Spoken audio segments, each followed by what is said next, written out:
ئەم مۆزەخانەیە مەدام تووسۆ لە واشنگتنی پایتەختی ئەمریکا یەکێکە لەو 18 مۆزەخانەیە لە سەرانسەری جیهاندا هەن.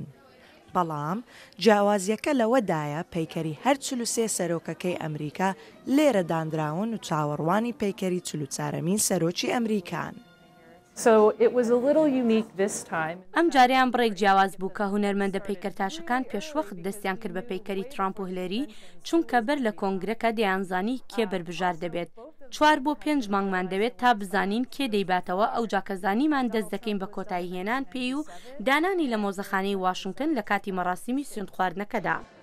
کە سەردانی مەدام تووسۆ دەکەی دەرفەتی ئەوەت هەیە کە لەیان نزیک بی دەستیان لێ بدەیت و تەنانەت وێنەشیان لەگەڵ بگریت. توانای هونەری لە دروستکردنی ئەم پەیکەرانە هەندە بەرزەکە هەست دەکەیت لەگەڵ خەڵکەکە خۆی دادانیشتویت. ئەوە تا من لەگەڵ جەنراڵی ئەمریکی ڕۆبرت ئیلی کەوتومەوە توێش. هەر لە مەدام تووسۆ ئاشنای زۆر لە کەسایەتیە ناوداری جیهان دەبێت. زۆر پێم جوان بوون چکە زۆر لە ڕاستی دەچوون لە هەمووشیان جوانتر بە لامەوە زاک ئافران بوو. کەیفم پێهات بە ڕاستی سەرسەرۆک نووسرابوو لە تەنیشتیەوە زۆر شتە بوو نەمدەزانی دەربارەی هەنووکە دەیزانم. مەدام تووسۆی واشنگتن زیاتر لە 100 کەسایەتی لەیە و زۆر جاران پەیکەری مۆزەخانەکانی تری جیهان لێرە دادەنرێت. لە ئێستادا پەیکەری مایکل فیلپس هەیە کە بۆ نوێنەرایەتیکردنی تیمی ئەمریکا لە ئۆلمپیاد لەوێ دامانناوە. مایکل جاکسن لە کۆتایی مانگی 8 دادەنرێت ئێمە بە 3 پەیکەر یادی ڕۆژی لەدایکبوونی دەکەینەوە و پاش ئەمانش سەرۆکی نوێی ئەمریکا دێت.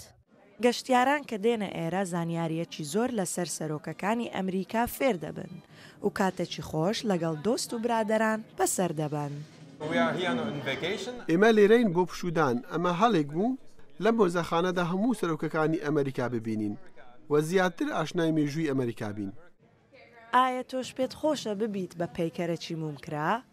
بەڵێ هەروەک من کردم تۆش دەتوانی دەستی خۆت موم بکەیت بەو ڕەنگەی خۆت حەزت لێە و بیبیتەوە ماڵێ لەگەڵ وێنە و بیرەوەری ئەم سەردانت.